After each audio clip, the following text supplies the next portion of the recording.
Alam niyo ba minsan, pangalan lang ng pagkain ang nagpapamahal pero yung ingredients niya ay affordable?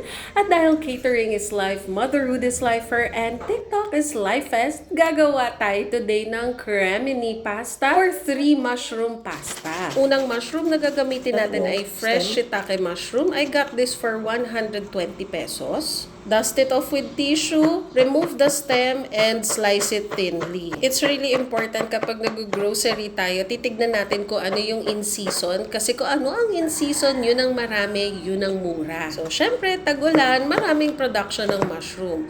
Next, we're going to use the white enoki mushroom. And then, yung pangatlo nating mushroom ay yung brown naman na enoki. I got the enoki mushrooms for 77 pesos each. Oh, hindi na masama. So, gagamit tayo ng cream, kahit anong brand.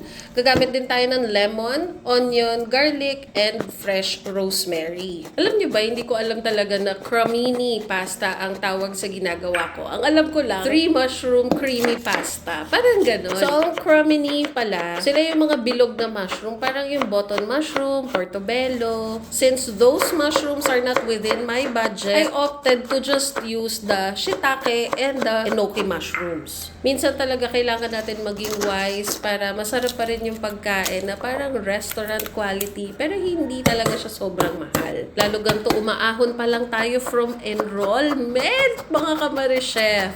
So while we're waiting for the pasta to cook, we are preparing all the ingredients na isosaute natin later on. I don't know if anyone needs to know this, pero before you put your pasta, always make sure that the water is boiling. And now, we're juicing our lemon. Ayan. So, hahalu-haluin natin yung pasta at hindi to tinatakpan, mga kamari-chef, ha? O, ayan na lahat ng mga sahog natin. Let's start straining the pasta and then magsosaute na tayo in the same pan. Ay, hindi pala the same pan. We're supposed to use butter pero wala na kaming butter. Ang meron na lang olive oil. So, saute na natin yung mushroom. If you prefer na mas brown siya, pagalan nyo pa yung paggisa. Pero ako, I like it na ganyan. And I learned also na you're not supposed to crowd the mushroom. Pero okay na yan sa akin. Then, we're adding the white onion and the garlic. Saute-saute lang. Madali lang to. Tapos, sprinkle ka, adjust mo na lang yung rosemary kung gagamitin mo lahat or hindi. Kasi pag nasobrahan, maglalasang gamot.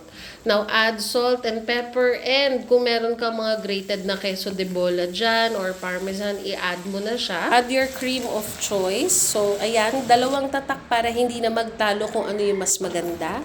Turn off the heat, mix it thoroughly. Huwag i-overcook yung cream para hindi mag-lump.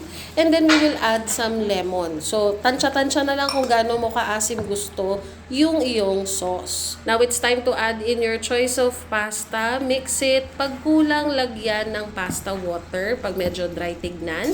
And add some cheese. So, I added mozzarella kasi meron pa kaming tira-tira. At saka grated queso de bola. Kung meron kayong parmesan, masarap din siya. I spent around 720 pesos for 7 packs. 7 kami sa bahay. And this is lunch and dinner. So, may nakita pa akong flat parsley sa ref. Sprinkle mo na. Kung wala kang flat parsley, okay rin lang. Ayun lang, mga kamari-chef. Bye-bye!